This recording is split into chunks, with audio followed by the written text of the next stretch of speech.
Good evening, everyone. My name is Mike Mobius, and I am the president of the Civil War Roundtable Congress. And welcome, and thank you for attending our presentation this evening. Everyone's microphone has been muted, and I'm going to ask that you also turn off your video feed. And the way that you do that is that you look in the lower left-hand corner of your Zoom window, and interestingly enough, it says stop video. If you'll click that, that will do the deed. We will be using the chat feature on Zoom, and chat is the icon just to the left of the green button. If you'll click chat right now, we will be using that to do the question and answer period. And you want to make sure that at the bottom of that window, it says everyone, so we can all read your comments and your questions. We would like for you to like us and follow us on our Facebook page and to subscribe to our YouTube channel. And that is the URL, youtube.com/C/CWRT Congress. And thank you so very much to all of our donors. Tonight, we are going to be listening to the follow-up about the attack, the Battle of Cold Harbor.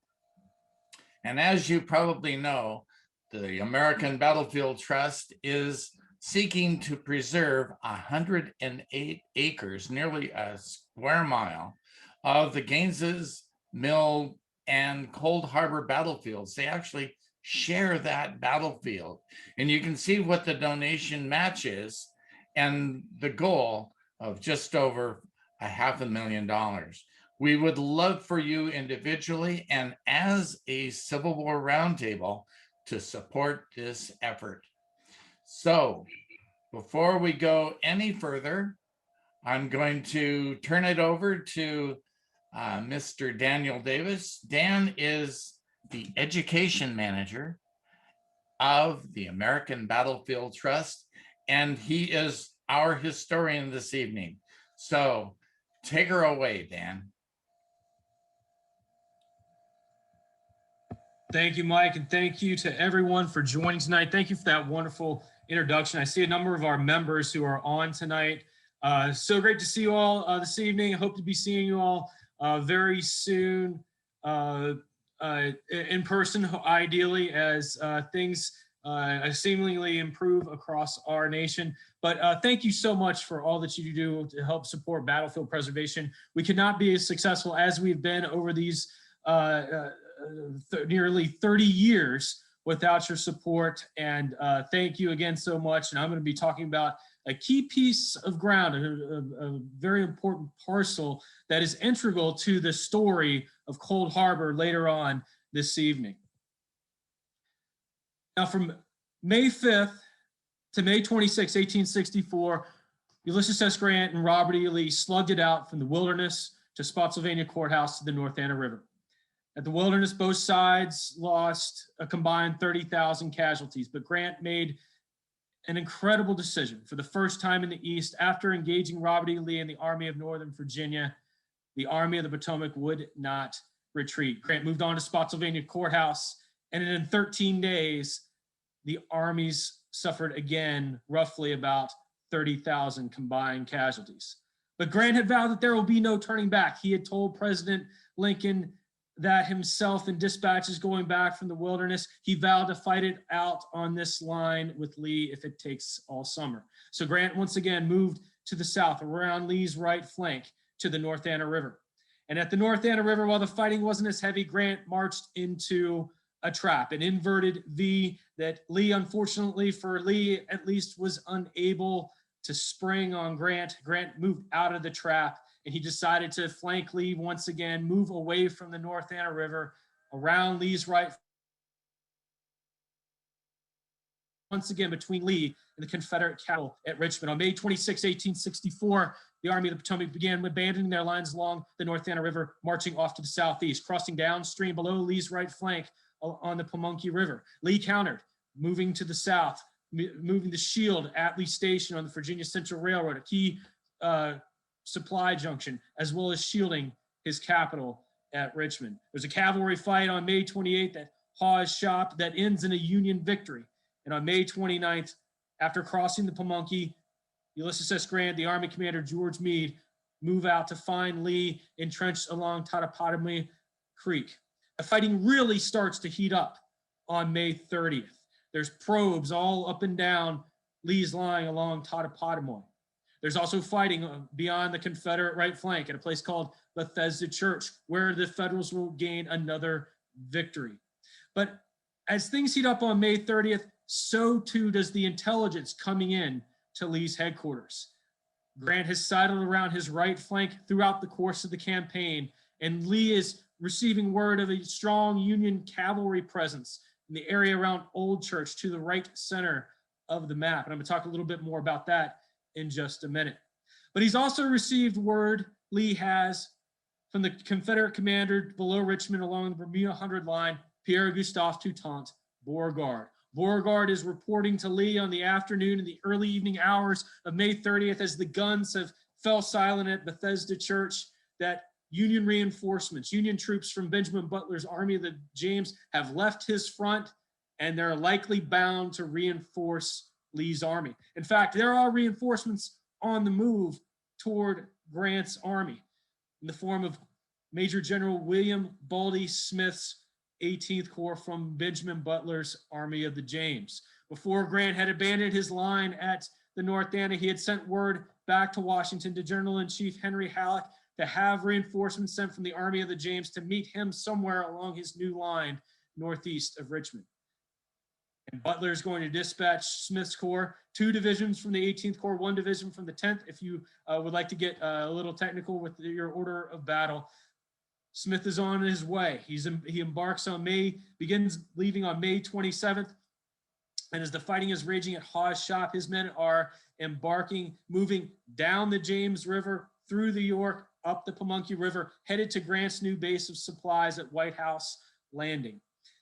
And this is really concerning for Robert E. Lee, because again, he's starting to look off to his right flank in that area of Old Church. And now he knows that Union soldiers, Union infantry are headed to Old Church as well. And in Lee's mind, this could be a grand movement, another grand flanking movement, preparatory to Grant abandoning his position along Totopotomoy Creek and moving off beyond Lee's right flank. And if Grant can get that position along Lee's right flank at Old Church is the key. For roads leading out of that Old Church intersection lead down to 2 crossroads. One of them is very critical to us in our story tonight, Old Cold Harbor. If Grant can take Old Cold Harbor before Lee can counter, Grant has an open road directly to Richmond. Cold Harbor rests roughly about half a dozen miles from the Confederate capital. And it's also important to Grant because one of those roads, while it leads to Richmond, another leads to the reinforcements from Butler in the Army of the James in the form of Smith's 18th Corps. But it also leads to Grant's supply base at White House Landing on the Pamunkey River. And so Lee is going to begin making preparations with Beauregard. He's going to ask Beauregard to send reinforcements in the form of the division commanded by Brigadier General Robert Hoke, who you see here on the screen. Hoke is going to begin pulling out of the Confederate lines at Bermuda Hundred, making his way northward through Richmond, and he's going to begin arriving just west of the old Cold Harbor crossroads, his lead elements, mid-morning on May 31st. But there's also some other action going on May 31st. I had mentioned earlier the fighting around Old Church. There's a Confederate reconnaissance that Lee dispatches from Mechanicsville there in the form of Matthew Butler's South Carolinians. South Carolinians commanded by Martin Gary, and they're going to run right up against Philip Sheridan's cavalry. Sheridan has placed his headquarters at the Tavern of Old Church, and through the course of the day, a cavalry fight is going to develop along the banks of Mattidaquin Creek. It's going to get Sheridan's blood up. He's going to push back Gary. He's going to push back Butler back southward toward the Cold Harbor crossroads. But Sheridan, like I said, his fighting blood is up And the next afternoon, on May 31st, he's going to come screaming out of Old Church with the division commanded by Alfred Torbert. The brigades of Wesley Merritt, Thomas Devon, George Custer are going to engage elements of from Butler and Gary's command, as well as Fitzhugh Lee's division, along with some elements of Hoke's division. Some infantry are going to get into the fight. Sheridan's going to push his men through these fields. There's heavy fighting, in fact, in this field here between elements of Wesley Merritt's Reserve Brigade and George Custer's Michigan Brigade, the Wolverines, pushing the Confederates back toward the old Cold Harbor crossroads. The Confederates are going to abandon the crossroads that afternoon. Sheridan is going to take control of Cold Harbor. But this is also going to prompt Lee to send Lieutenant General Richard Anderson and his First Corps southward, extending the Confederate line to the south, reaching toward Cold Harbor in an effort to reinforce Hoke's division and ideally hold that position, hold that road leading in to Richmond. That evening, Phil Sheridan is going to send dispatches back to Army headquarters claiming a great victory and telling Grant and Meade that he's abandoned the crossroads of Cold Harbor and he's pulling back toward Old Church to rest and refit Torbert's division. But this dispatch from Sheridan resounds like a thunderclap at Army headquarters because it's for the first time in the last 48 to 72 hours that Grant and Meade will recognize the importance of Cold Harbor. Lee's already recognized the importance of that road junction. Now Grant will as well.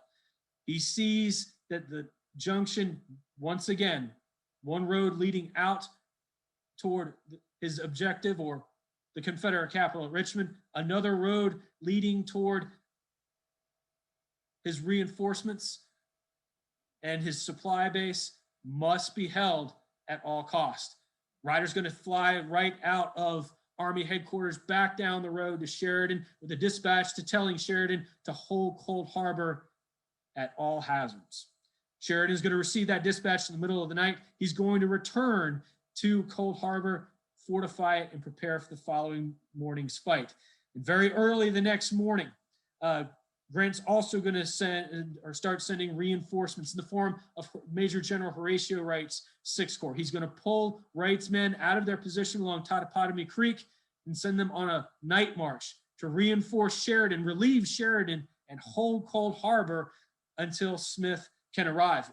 Marching with Wright that evening as orders from Grant that as soon as he reaches Cold Harbor to pitch in and attack the Confederates at his first opportunity. And the opportunity is going to come the next morning, but there's going to be yet again another cavalry fight, the third in 3 days, essentially, over the course in that area around Cold Harbor, around Totopotomoy Creek, around Old Church. And that is going to involve Phil Sheridan's cavalry, Alfred Torbert's division, going up against the lead elements of Richard Anderson's division. Some of the accounts from that fight between the Confederate infantry, the Union cavalry are quite vivid. On the screen, you see here Theophilus Rodenbaugh. Rodenbaugh was an officer in the 2nd United States Cavalry. He's also one of the chroniclers of the 2nd U.S. Cavalry. He wrote a fantastic unit history about the regiment after the war, also wrote extensively about Sheridan's campaigns, the cavalry actions in 1864. And from his writings on the morning of June the 1st, Rodenbaugh tells us that the dismounted Union cavalry had taken their pistol ammunition out of their cartridge boxes and had stacked it up next to them. Their pistols were out of their holsters and at their sides. They're anticipating a heavy fight. They're anticipating a close action fight.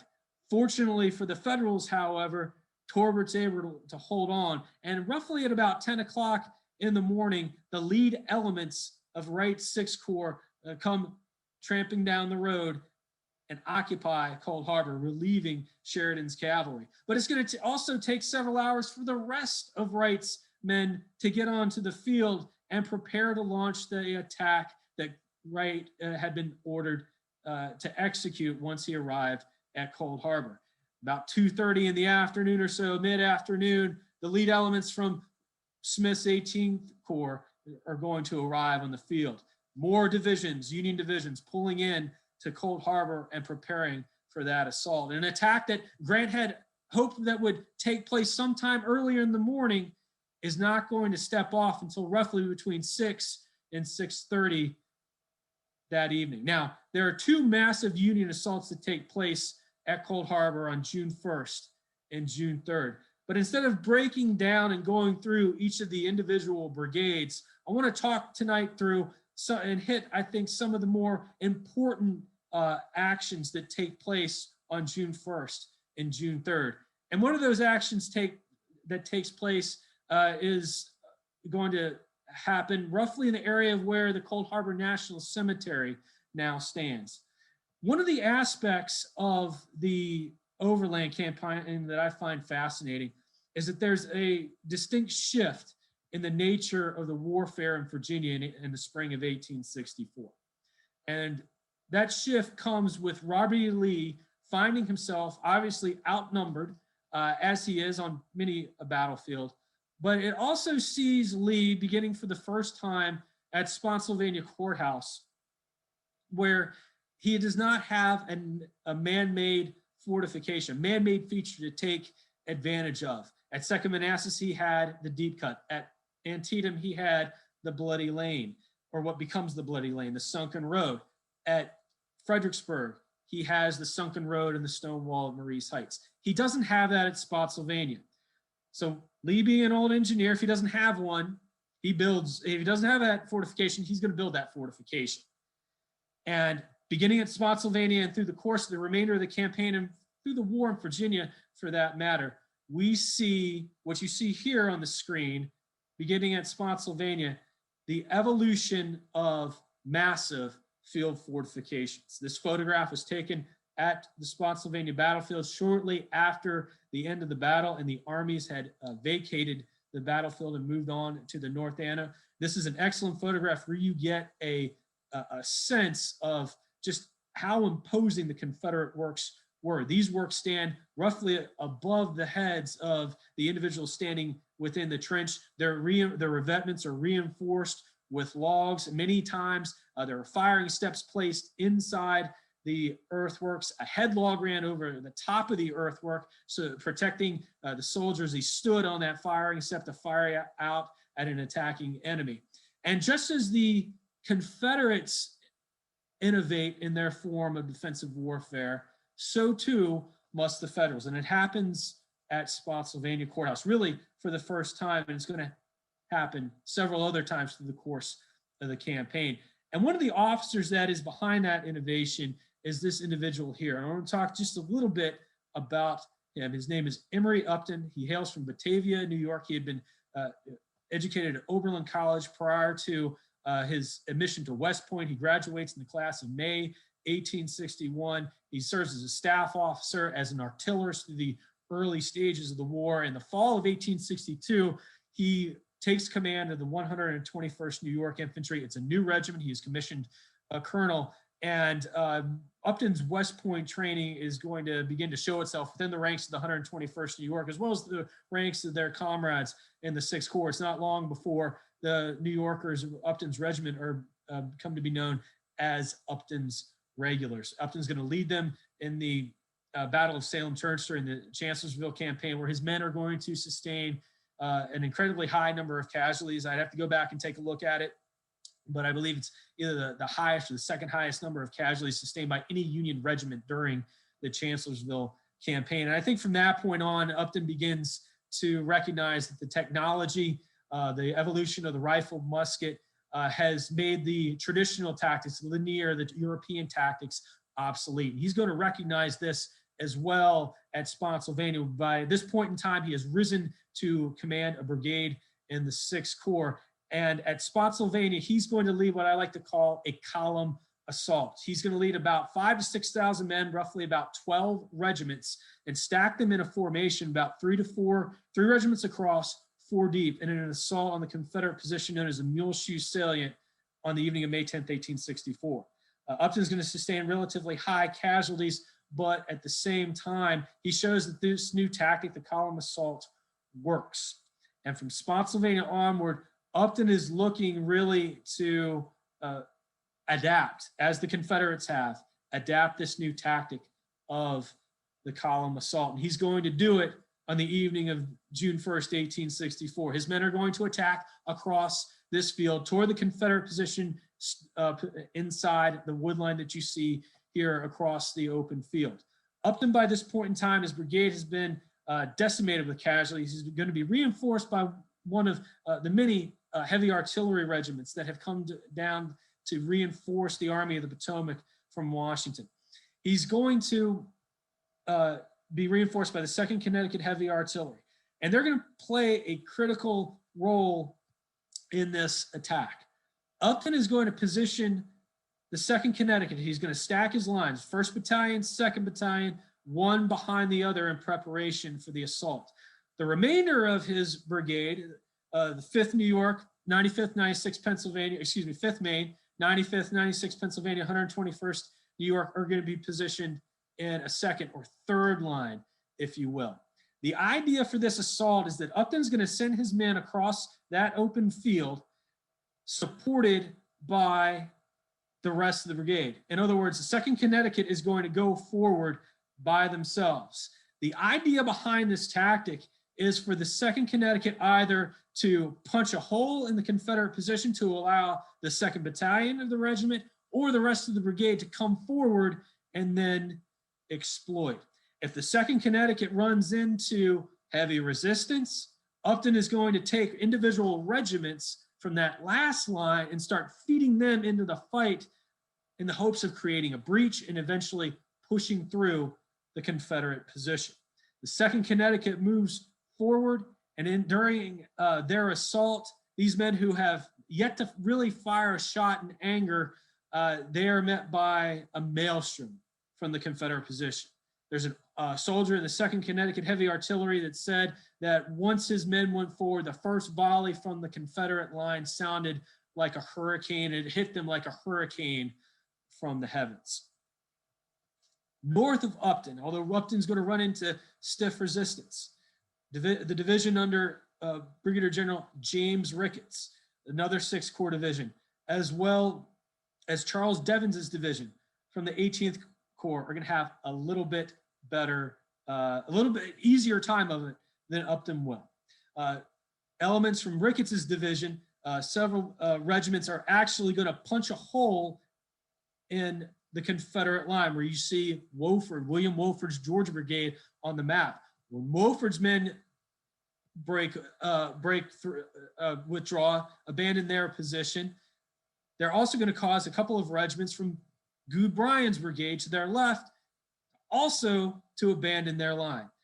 The Federals have effectively punched a hole in the Confederate division or in the Confederate line.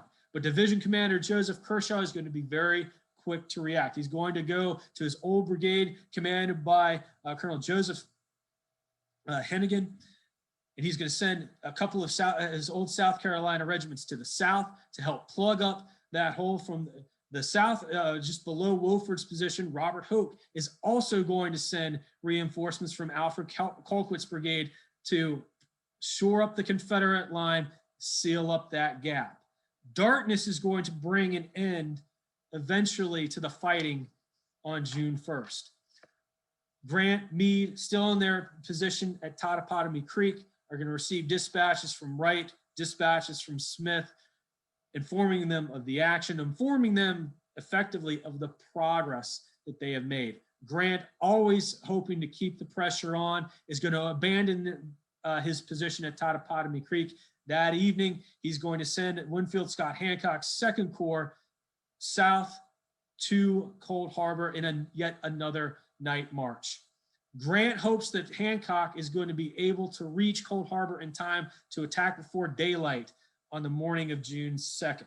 But Hancock's men, they're exhausted. They've borne the brunt of the fighting from the Wilderness to Spotsylvania and along Totopotomoy Creek. There is no way that they're going to be able to reach Cold Harbor in time to meet Grant's timetable for a pre-dawn attack. Riding into Cold Harbor later that day, you see here a sketch of the Cold Harbor Tavern. Grant and Meade will finally arrive near the crossroads. And there's a wonderful quote from one of Meade's staff officers, Theodore Lyman, when he sees Cold Harbor. He writes about this shortly after his arrival that of all the wastes I have seen, this first sight of cool arbor was the most dreary. Fancy a baking sun to begin with, then a foreground of breastworks, an open plain, white dust, and dotted with caissons, regiments of many soldiers and dead horses killed in the previous cavalry fight. On the sides and in the distance were pine woods, some red with fires which had passed through them, some gray with the clouds of dust that rose high in the air. It was a Sahara intensified, and it was called here Cool Arbor. A bit of a tongue-in-cheek comment, if you will, from Lyman in describing the situation that greeted him when himself and Meade finally reached the crossroads of Cold Harbor. Also spilling into Cold Harbor on the other side of the lines are Confederates. Lee is going to begin bringing elements from his Third Corps, commanded by, Third Corps, divisions under William Mahone, Cadmus Wilcox, Third Corps commanded by A.P. Hill, along with the division of John Breckinridge, freshly arrived from the Shenandoah Valley, to extend the Confederate position below Cold Harbor to meet Hancock's deployment. Grant hopes to launch an attack that evening. He's missed his timetable for a dawn assault. He sets another timetable for 5 p.m., but the Federals aren't going to be able to make it. It's just taking too long for that many men to reach the field in preparation for the assault. So Grant's going to decide to launch an attack before dawn, early in the morning of June 3rd. Now put yourself in Grant's shoes that evening. He's been able to move away from the North Anna River, walk out of Lee's trap safely. His cavalry have won a battle at Hawes Shop 4 days ago, on May 28th. He's made gains along Totopotomoy Creek. His cavalry has once again been victorious at Matataquin Creek, at Cold Harbor, and they've been able to hold off the Confederates. His attack the previous evening on June 1st had broken through, very briefly, the Confederate line. So I would ask you, if you were Grant, what would you do on the morning of June 3rd of 1864? Around 4:30 that morning, June 3rd, a lone signal gun is going to launch the assault. It's going to signal the attack. And in one of those attacks I mentioned, I want to talk a little bit more in detail and then tie this in later on, is an attack that you see at the bottom of the map, the right center, lower right center of the map, launched by Francis Barlow's division. You see here Barlow on the left of the photograph, standing and leaning against the tree with his jacket open and the saber at his side. I want to talk a lot about that attack this evening. That assault's going to go forward at about 4:30 in the morning. Once again, it's going to target sector of the line held by John C. Breckinridge's division. Looming in front of Barlow's position, you can see it here where you see in the lower center of the map the name Patton.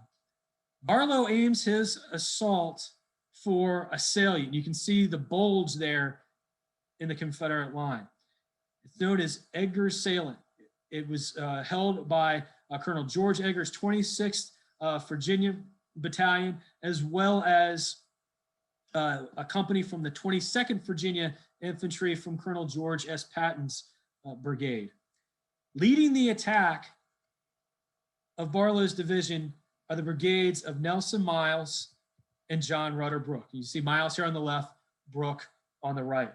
Miles's brigade, specifically the 5th New Hampshire Veteran Volunteer Infantry, are actually going to make it up into Edgar's Salient and break the Confederate position. They're going to be joined by the regiment from John Rutter Brooke's brigade, the 7th New York Heavy Artillery, which you see here on the map, advancing against Edgar's Salient and the position there where you see Patton located on the map.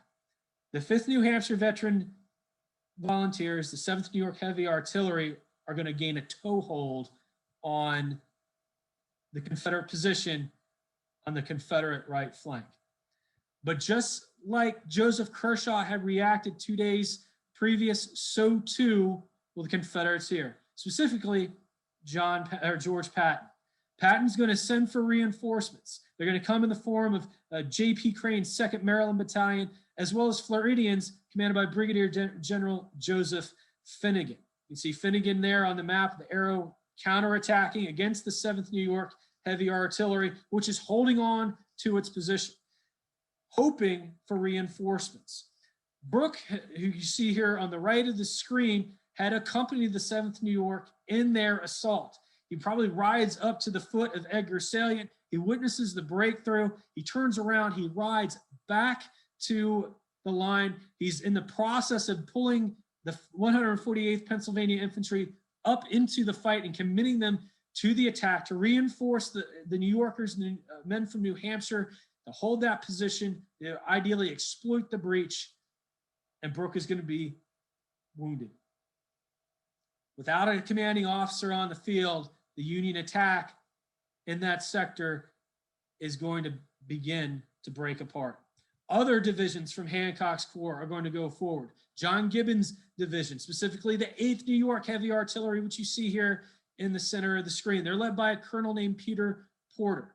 Porter is going to be killed during the assault, and later on, after the end of the fighting, a sergeant from Company G, Leroy Williams, is going to leave the protection of the Union line, sneak out across no man's land, and retrieve Porter's body and bring it back to the Union position. For his actions that day, Leroy Williams will ultimately receive the Medal of Honor. Well to the north, Emory Upton, the great tactician, has seen and experienced the strength of the Confederate position on June 1st. His men don't even make much of an effort that morning. Many of the men in Upton's sector advance a skirmish line, they stop, they dig in. To the north, the 18th Corps, the divisions of John Martindale and William Bully Brooks move forward. Brooks and Martindale are going to steal Upton's tactic. They're going to go forward in a column assault. This must have been an incredible sight to witness. They stacked their regiments 82 wide and 10 deep. It's a massive fist aimed against the Confederate position. But they're advancing toward a part of the line that is at a re-entrant angle. You can see it in the map where the words Law, Anderson, Gregg, Hunton are on the map. It's a concave line. As the Federals advance farther into that position, they're going to receive infiltrating fire, flanking fire from the Confederates, and that is exactly what happens. Brooks and Martindale are brought to a grinding halt, and all up and down the line, within the course of roughly about 60 minutes or so, the grand attack at Cold Harbor has come to an end. There's going to be another Union effort farther to the north in the area around Bethesda Church, where the battle took place a few days earlier, launched by Ambrose Burnside and Gouverneur Warren. Warren and Burnside are also going to run up against stiff resistance in that sector. And by late morning into the afternoon, Grant is going to decide to call off the attack. The specter of Cold Harbor, as the general will talk about later tonight, will forever haunt Grant. He's going to talk about it in his memoirs, that he regrets that the last attack at Cold Harbor had ever taken place, or words to that effect. But what I find interesting is historians, as we've come forward the 150 years or so since the battle, is that there is a great mythology that surrounds Cold Harbor, and is specifically Ulysses S. Grant. There's the great myth that over 7,000 Union men fell on the morning of June 3rd, 1864, in that assault. And it paints Grant as an unfeeling butcher. Recent tallies, however, recent scholarship, recent research have placed that 7,000 numbers, and even inflating that to about 12,000, as the total number of men lost from May 31st to the end of the fighting at Cold Harbor, which takes place roughly 9 days later on June 12th. Through the course of that attack that morning, in those 60 minutes or so, Union soldiers on that front, the men from the 18th Corps, the 6th Corps, the 2nd Corps, lose roughly about 3,500 men. Through the remainder of the day, they probably sustain another 1,000 casualties. So roughly on June 3rd, Grant loses anywhere between 3,500 and 4,500 men. To put this into perspective, Ambrose Burnside on December 13th, 1862, will lose 8,000 men in front of the stone wall at Marie's Heights at Fredericksburg. Robert E. Lee will lose between 6,000 and 7,000 men during Pickett's charge at Gettysburg on July 3rd, 1863. And during his Tennessee campaign, John Bell Hood will lose roughly between 6,000 and 7,000 men in his assaults at Franklin at the end of November of 1864. It gives us, looking at the numbers and looking at the research and the analysis, gives us a different perspective on Ulysses S. Grant. Grant's been stopped once again at Cold Harbor. He's been stopped at the Wilderness, at Spotsylvania, the North Anna, and finally here, just 6 miles from the Confederate capital. Through the course of the campaign, Grant had focused on the destruction of Robert E. Lee and the Army of Northern Virginia. But anything from studying Grant's campaigns from the Western Theater that will impress upon you is the fact that Grant was very flexible in his character as a commander, but he was also very determined. Remember, he had told Abraham Lincoln that there would be no turning back. Grant had been unable to destroy Robert E. Lee and the Army of Northern Virginia, his objective. So instead, he decides to cast about for other options. He's very flexible. In Grant's mind, beginning just a couple days after the attack at Cold Harbor ended on June 5th, he's writing to General-in-Chief Henry Halleck. He's going to shift his strategy. He's been unable to destroy Lee. So instead of destroying Lee, destroy the thing that supports Lee. Destroy Lee's logistics. About 20 miles south of Richmond is a massive railroad junction at Petersburg. Grant begins thinking on June 5th and June 6th, and as the first week of the month comes to an end, about pulling his men out of Cold Harbor, marching south, ever determined, and assailing Petersburg. Now I'm going to stop sharing for just one moment. I'm going to share another map that many of you may already be familiar with. And I want to go back and talk just a little bit about what we've talked somewhat about, the mythology of Cold Harbor this evening. The perception that 7,000 men fell in 10 to 15 minutes of fighting during that assault on June 3rd. I talked a little bit earlier about Barlow's assault and the attack that was launched by Hancock's 2nd Corps. And the breakthrough that the 5th New Hampshire, the 7th New York Heavy Artillery had made. Now, part of that appeal that Mike so graciously talked about last night would encapsulate that land, and I'm going to show it to you right now. We're working to protect this land with a conservation easement, which would protect it, preserve it for perpetuity. But also preserving this land would give us an opportunity to reinterpret, rethink our interpretations, our visions of Cold Harbor, of Ulysses S. Grant. Saving this land is critical to telling the story of that breakthrough and refashioning the narrative as we move forward. I'm going to stop sharing my screen. And I'm going to turn it back over to Mike. All right, excellent. Thank you very much, Dan. Let's open up chat and see what we have here. So John Thompson says, greetings from North Alabama. And he says, great program. And Kurt Fields says, greetings to all from the headquarters near Memphis, Tennessee. Kevin Schroyer says, Lynchburg, Virginia is in the house. And Mike Hoover says, asks the question, Wasn't Lee out of action due to illness and could not get out of his tent at North Anna? That is correct. Lee is down with some type of, and this will vary, the opinion will vary between each doctor that you talk to, some type of stomach ailment. He's probably, but more likely, however, it is some type of ailment related to his heart disease, if you will, congestive heart failure. He is in his tent. He is in fact down.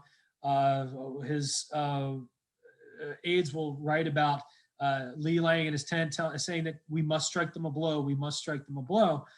Lee, at that point in time, had lost many of his critical commanders, James Longstreet, Jeb Stewart. He's relying on AP Hill, who is himself sick. Had Lee probably been doing in a better situation health-wise and had been able to direct his army with more of a guiding hand, you could speculate that the North Anna River could have turned out a whole lot differently for Grant and the Army of the Potomac. But be as it may, Lee is unable to launch a massive assault. He's unable to strike that blow, and Grant's able to get away from the North Anna. Bill Lishaw says that Pierre Gustave Touton Beauregard is in his top 10 CSA generals that helped the United States win.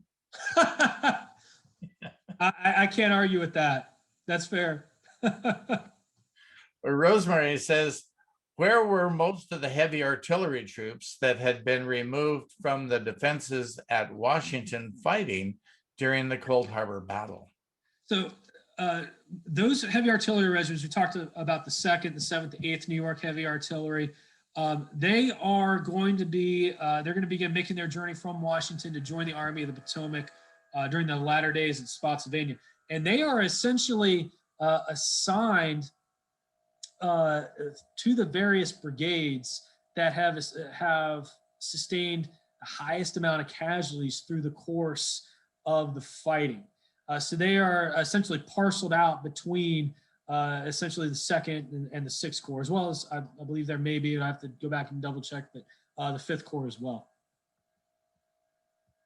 So Sharp-Eyed Marie says on the Cold Harbor map, the name Grant is indicated between Cross and Edwards. Is this U.S. Grant or another Grant? That is Lewis Grant. Lewis Grant is brigade commander in the 6th Corps. He commands the Vermont Brigade, the Green Mountain Boys, or the Green Mountain Boys who stood on Ethan Allen's shoulders. Several regiments from Vermont, some of the hardest fighting men arguably in the Army of the Potomac.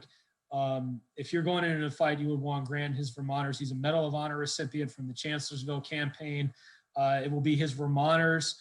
In fact, Grant will be, Lewis Grant, that is, will be recommended for a Medal of Honor for his actions in what becomes known as the breakthrough at Petersburg on April 2nd, 1865. But his Vermonters spearhead that Union assault below the city that ultimately breaks the Confederate position. Wow, quite a fighter. Rosemary says Company H of the 7th New York Heavies were recruited in Watervliet. This is a New York Capital District unit. And Average Charlie, or the Average Charlie, says, how in the world did Ambrose Burnside keep landing in command situations? That's an excellent point. And I think we tend to forget Burnside's actions during the New Bern campaign along the coast of North Carolina early in 1862. His actions in the Knoxville campaign, which comes under Grant's eye right before Grant is about to be made a lieutenant general and commander of all Union forces.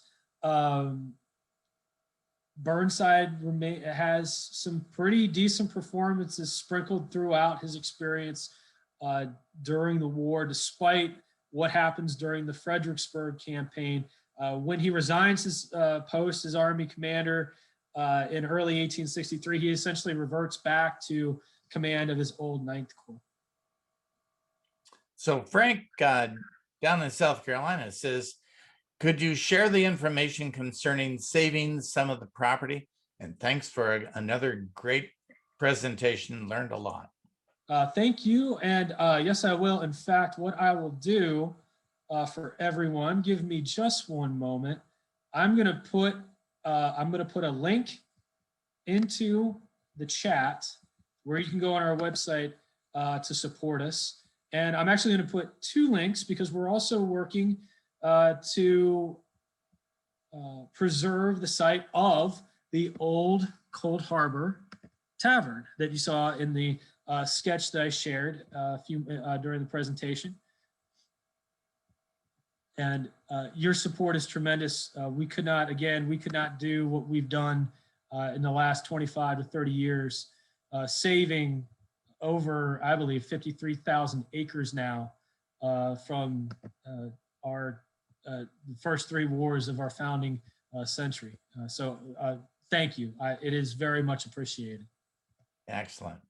So Kurt Thiel says, could you address the difficulties Grant was having with the leadership of his army and contrast that with the difficulties Lee was having with his and not trusting them to work as his earlier leadership under Jackson, Longstreet, and so forth? So Grant, that's a great question, General. So Grant obviously is new to Virginia. He's new to the Army of the Potomac. He's learning and getting to know these men on the fly. He comes to find out that, or at least in his mind, the most aggressive commanders tend to rise to the top, and he uses them, such as Winfield Scott Hancock. He tends to keep men like Ambrose Burnside and Gouverneur Warren based on their performances, as we talked about with Burnside, Gouverneur Warren at the Wilderness and at Spotsylvania, and more of a supporting role. Phil Sheridan is essentially acting as an independent commander who pretty much reports directly to Grant at that time. Grant begins to take on a very, I want to say heavy-handed role, but a more direct role in the Army's operations beginning in the Wilderness through the course of the campaign. What's interesting, though, at Cold Harbor on the night of June 2nd, when he issues the orders for the assault, that he really gives that responsibility back to Meade and leaves it to Meade to disseminate those orders and coordinate the attacks, which has been somewhat uncommon for Grant over the course of the last month. Meade sort of at the same time, Meade is a very competent commander, I believe. I think he's very capable. He's very underrated. When he receives word back from, and this is interesting, he receives word back from his various commanders late that morning, early that afternoon. They've been unable to make much headway. He actually, rather than directing them to hold their advance, hold their position, stop the advance, he goes, I believe, back to Grant for permission, which is kind of odd. It's a very uncomfortable situation for George Meade, I believe, and Grant, because Meade's sort of the son who's trying to direct an army with Dad and Grant looking over his shoulder at every turn. It's a very, very interesting dynamic. At that same time, however, Grant recognizes Meade's talents, and when the theater command is created in the Shenandoah Valley in the summer of 1864, Grant actually recommends George Meade to command what becomes the Army of the Shenandoah, but that is disapproved by his superiors in Washington. Contrasting that with Lee begins, and this is another aspect of the overland campaign that I find fascinating, as the attrition in the officer corps, going all the way down to the brigade level, up to the corps level. Obviously, John Sedgwick at Spotsylvania, but from Lee's perspective, James Longstreet, second day in the Wilderness, his most reliable infantry commander, perhaps most his reliable commander overall at that point. Jeb Stuart dies in Richmond on May 12th after a mortal wounding at the Battle of Yellow Tavern the previous day. So within the first week of the campaign, Lee has lost his two most capable commanders. He now has to turn to A.P. Hill, who I mentioned earlier is sick. Richard Ewell, also sick. Men who had a pretty good track record early in the war as division commanders have now been thrust by Lee the previous summer into Corps Command, and they just do not seem up to the task of commanding a corps. So Lee is starting to look from the corps level down to the division level to some of the more some of those men like Jubal Early, who will lead the offensive at Bethesda Church, Richard Anderson, who takes over command of Longstreet's First Corps, Robert Rhodes in the Second Corps. He's starting to look from the top tier of the command structure to the lower levels of the command structure for results. And it's both dynamics are very, very interesting if you look at them through the course of the entire campaign. Lee's dealing with a loss in commanders. Grant is looking at commanders that he doesn't really know. He's still trying to build relationships and build that trust with. Robert Flood asks, was the historical criticism of Grant's casualties at Cold Harbor partly due to the accumulation of events prior to Cold Harbor? I think to a certain degree, yes. He's going to lose 17,000 men in the wilderness, about 18,000 at, or even potentially more at Spotsylvania. And at Cold Harbor, I think obviously the numbers get or have become inflated. And I think it's part and parcel to part of the lost cause mythology. I think it's part and parcel because of the anti-war sentiment at that point in time there in the war or in the country in 1864. Remember, 1864 is an election year with a referendum on the war itself. And Grant is thrust into the spotlight when he takes over command of all the Union armies.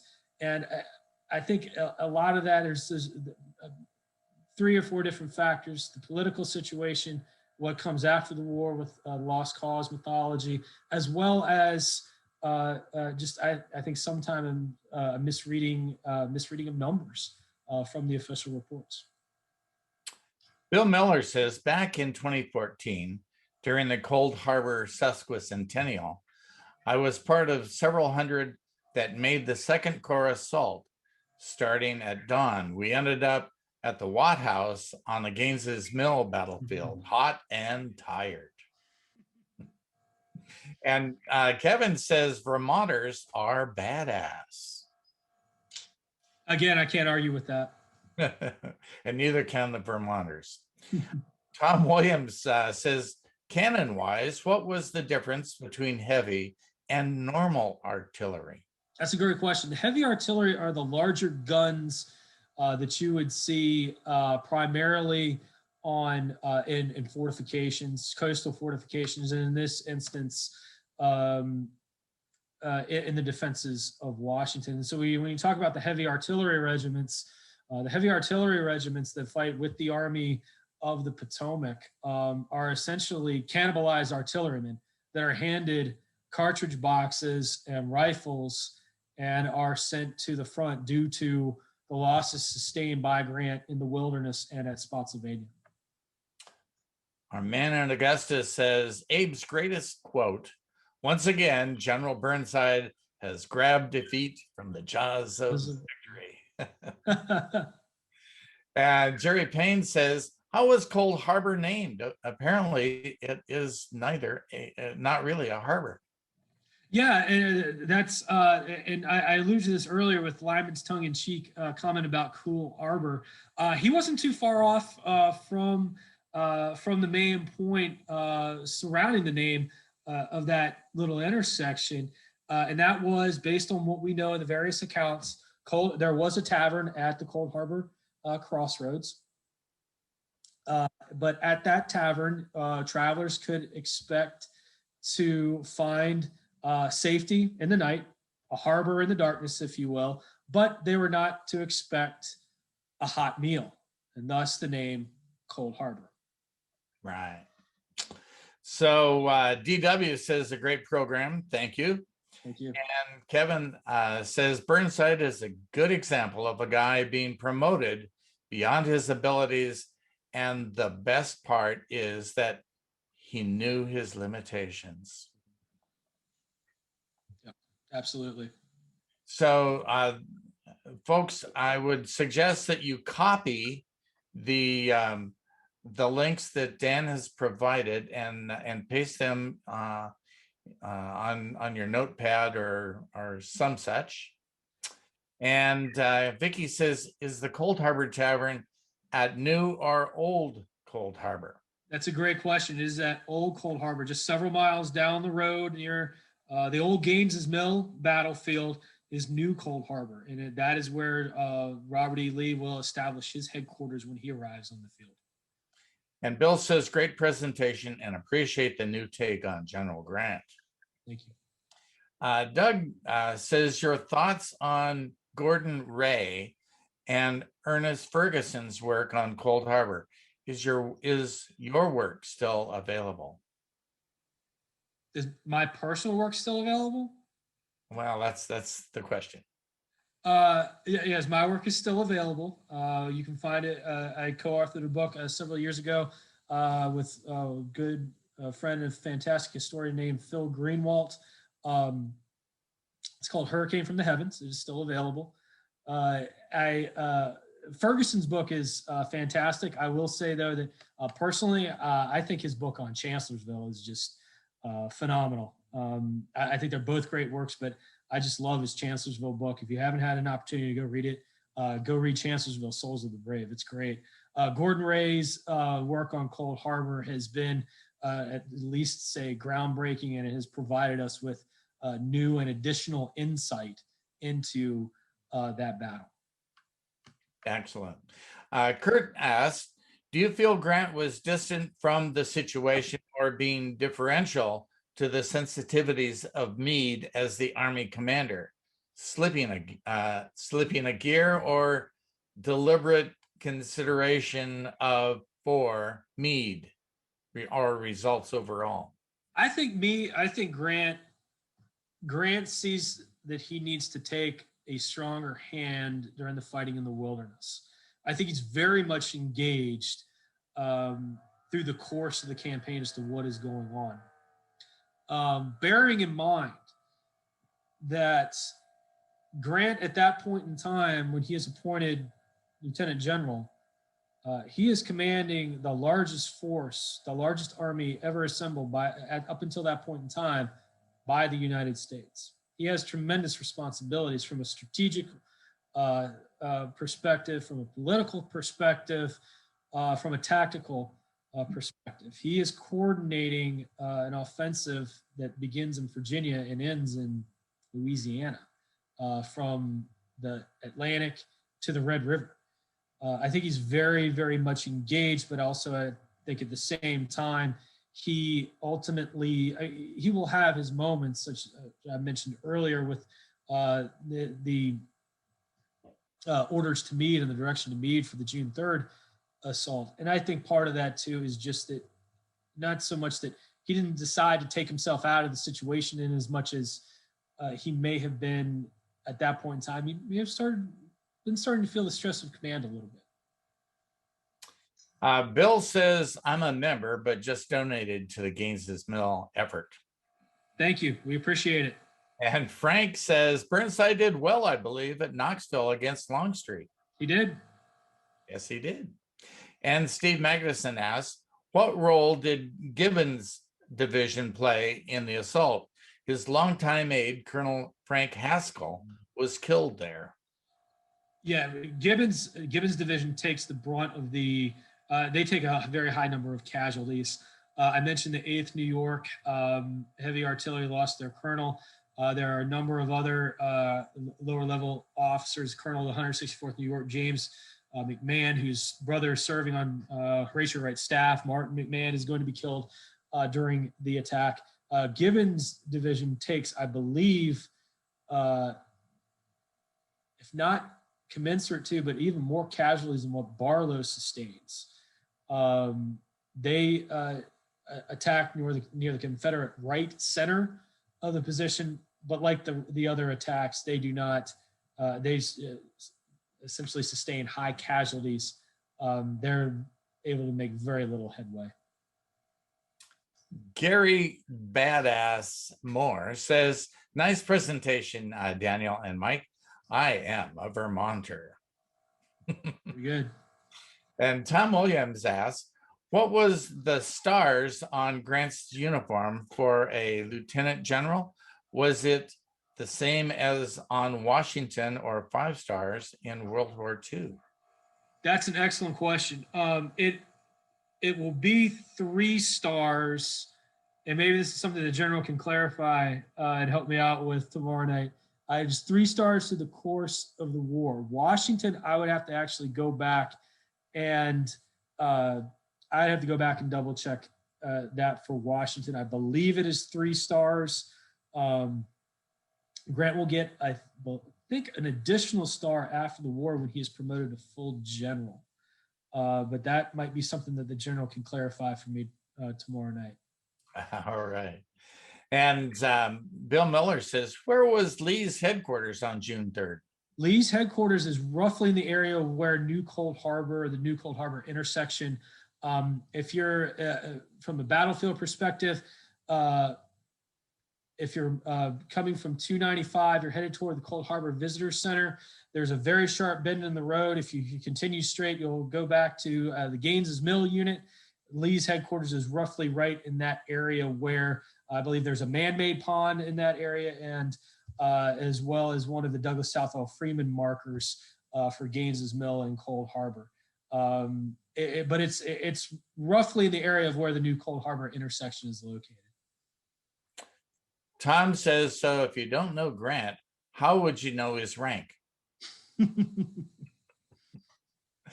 Yeah, exactly. So are there other questions or comments? Here we go. Brigadier General 1 star, Major General 2 stars, Lieutenant General 3 stars, Full General 4 stars. Thank you, Harry. Appreciate it. Other comments or questions? Well, let's call that a night. Thank you very much, Dan, for a great presentation and really clearing up a lot of things about Cold Harbor and certainly the numbers. Thank you. Thank you all so much for attending. Again, to our members, thank you all so much. Thank you to everyone's support. I hope to be seeing you in some capacity very soon. All right. And thank you, ladies and gentlemen, for being with us tonight. And I'm looking forward to tomorrow, Fridays with Grant, where the general will recall being at Cold Harbor. Good night, everyone.